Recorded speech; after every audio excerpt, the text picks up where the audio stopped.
भारतीय टीम के head coach Gautam गंभीर पर पिछले काफी समय से लगातार एक ही आरोप लग रहा है। आरोप ये कि वो ऑलराउंडर से बहुत ज़्यादा ऑब्सेस्ड हैं और फ्लेक्सिबिलिटी ये एक टर्म है जो हर बार हर हार के बाद वो सामने बैठे पत्रकारों के मुंह पर फेंक कर मारते हैं कि भाई हमें फ्लेक्सिबिलिटी चाहिए। लेकिन क्या वाकई में ये जो फ्लेक्सिबिलिटी है वो भारतीय टीम के काम आने वाली है, खास तौर पर जब हम बात करते हैं T20 फॉर्मेट की?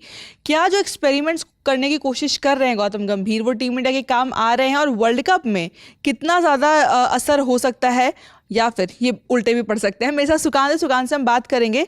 सुकांत, टीम इंडिया को अगर अब अभी हम देखें, वर्ल्ड कप में 2 महीने बचे हैं और उससे पहले कहीं ना कहीं आप चाहते हैं कि आपका प्लेइंग कॉम्बिनेशन जो है वो सॉर्ट हो जाए। आपको अपनी बेसिक टीम तो पता हो, कोर टीम तो पता हो, और पता हो कि स्कोर टीम के प्लेयर्स का रोल क्या है। और ये जो रोल वाला टर्म है यही गौतम गंभीर के साथ ज़रा फिट नहीं बैठता है, क्योंकि हर बार जब भी वो आते हैं उनसे पूछा जाता है कि भाई आपने ऐसा क्यों किया, वैसा क्यों किया। एक्सपेरिमेंट के नाम पर सिर्फ फ्लेक्सिबिलिटी की बात आ रही है। क्या वाकई में भारत को इतनी फ्लेक्सिबिलिटी की ज़रूरत है? देखिए, मैं तो T20 में भी इस फ्लेक्सिबिलिटी के साथ वो मैं सहमत नहीं हूँ, लेकिन जो गौतम गंभीर हैं वो इसको ODI में भी लाना चाहते हैं और टेस्ट में भी लाना चाहते हैं। हाँ, टेस्ट में हमने देखा नतीजा। ODI में सीरीज जीतने के बाद उन्होंने जो बात कही वो यही बात कही कि हमें फ्लेक्सिबिलिटी चाहिए अपने बैटिंग ऑर्डर में। ODI में मतलब आप सिर्फ इतना जान लो कि ओपनिंग बस हमारा कंफर्म होना चाहिए, बाकी हमारे कोई भी बैटर कंफर्म नहीं होना चाहिए कि किस पोजीशन पे खेलेंगे। यानी ना विराट कोहली ना उसके नीचे कोई बैटर, ये कंफर्म सीट नहीं होनी चाहिए, मतलब कोई भी कहीं खेल सकता है। ये ODI की बात हो गई। अब आते हैं T20 पे। आज आपने देखा होगा कि जब मैच चल रहा था, दूसरा जो T20 मैच है वो जब भारत और साउथ अफ्रीका के बीच के मैच की बात कर रहे हैं यहाँ पर। हाँ, तो दूसरा मैच चल रहा था, तो वहाँ पे जब पहली बॉल पे शुभमन गिल आउट हो गए तो हम एक्सपेक्ट कर रहे थे या तो सूर्य कुमार यादव आएंगे, नहीं तो तिलक वर्मा, जो अब तक सेट फॉर्मेट था, यही दोनों में से कोई आते थे। लेकिन एक और एक्सपेरिमेंट अक्षर पटेल बाहर आ गए। ठीक है, मैं अक्षर पटेल की बैटिंग एबिलिटी पे सवाल नहीं उठा रहा हूँ, लेकिन जब आप उस पोजीशन पे अक्षर पटेल को भेज रहे हो और उसके बाद आपने सबको डाउन द ऑर्डर सबको चेंज कर दिया, ठीक है, तो इसका नतीजा क्या हुआ? ओवरऑल अक्षर पटेल ने 21 रन बनाए 21 बॉल लेकर के, तो बहुत ज़्यादा अंतर तो नहीं हुआ। बाकी T20 फॉर्मेट के हिसाब से अगर हम देखें तो 21 बॉल में 21 रन एक अच्छी पारी मानी भी नहीं जाती। हाँ, तो मतलब जब आप खासतौर पर जब आप 213 चेज कर रहे हो, तो अब आप क्या सोच करके उनको भेजे थे कि जो, क्योंकि एक होता है ना कि हाँ कि इस प्लेयर में एबिलिटी है, पावर प्ले में ये बहुत ज़्यादा हिटिंग एबिलिटी रखता है, ये बॉलर्स को बहुत अच्छा तरीके से चेज कर सकता। लेकिन जब बात यहाँ पे आती है कि जब वो काम नहीं किया, तो शिवम दुबे जो डाउन द ऑर्डर एक बैटर के तौर पे टीम में कई बार खेले हैं, मतलब ऑलराउंडर तो वो हैं, लेकिन कई बार वो सिर्फ बैटिंग करते हुए दिखते हैं आपको एक फिनिशर के रोल में, या चौथे 5वें नंबर पे जब स्पिन होता है उसके सामने 10वें ओवर में चले आते हैं, चौथे नंबर पे बैटिंग करते हैं, लेकिन वो चले गए 7वें नंबर पे। और उसके बाद वो क्या योगदान था वो हमने देखा, 1 रन बनाया उन्होंने। पिछले मैच में भी कुछ इसी तरह का।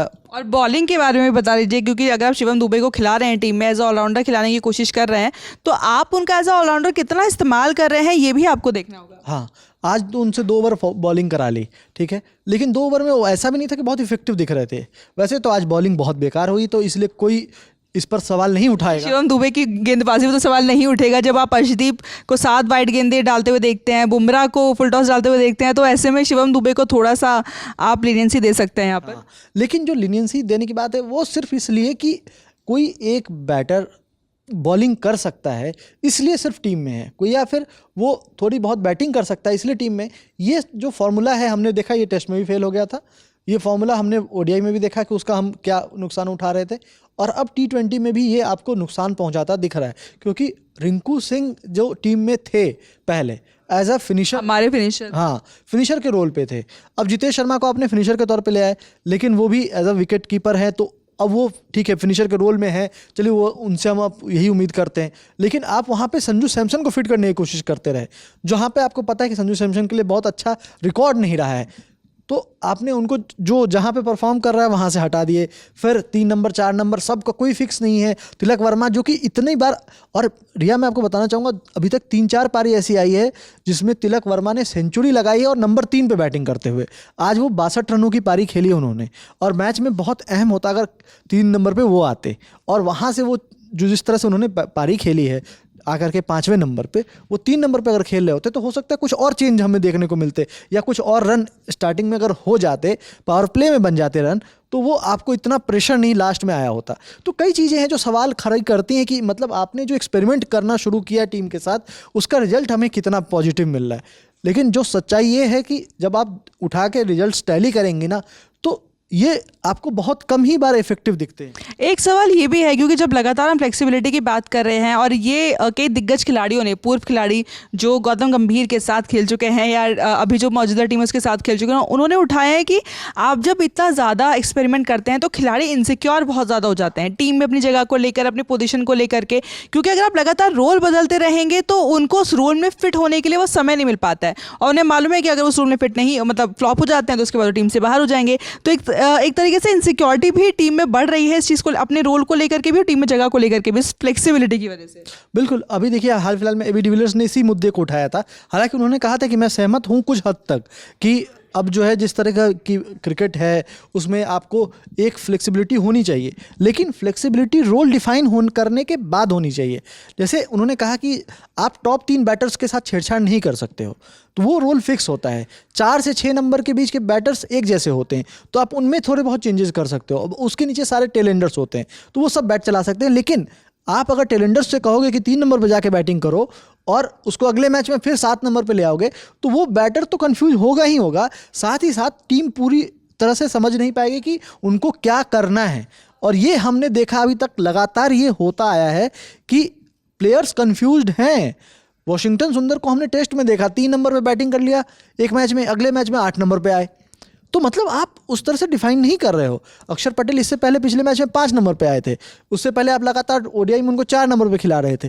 तो कहीं ना कहीं कोई चीज़ें डिफाइन नहीं हो पा रही हैं, और इसके कारण से बैटर्स भी कंफ्यूज्ड हैं कि उनका रोल क्या है, उनको किस तरह से पारी चलानी है, उनको क्या करना है। क्योंकि आप बस सीधे आज ठीक है, आज तुम्हारा लॉटरी लग गया, तुम जाओ, तो कुछ इस तरह का मामला अब हो गया है। मतलब आदुगल साहब ओपनर है, आदुगल साहब 3 नंबर पर जाएंगे, आदुगल साहब 5 नंबर पर जाएंगे। बिल्कुल वैसा ही कुछ मामला अभी टीम इंडिया के साथ चल रहा है।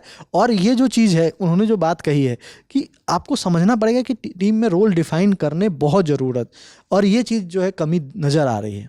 तो गौतम गंभीर को बहुत ज़्यादा ज़रूरत है कि वो थोड़ा सा काम करे इस बात पर कि डिफ़ाइन करे रोल, बताएं खिलाड़ी को कि उनका क्या रोल है क्या नहीं है, तभी team India will be defined as a world champion. इस वीडियो में इतना ही। मेरा नाम है रिया, साथ सुकान, कैमरा के पीछे विजय, और आप देखते रहिए लेजेंड ऑफ स्पोर्ट्स।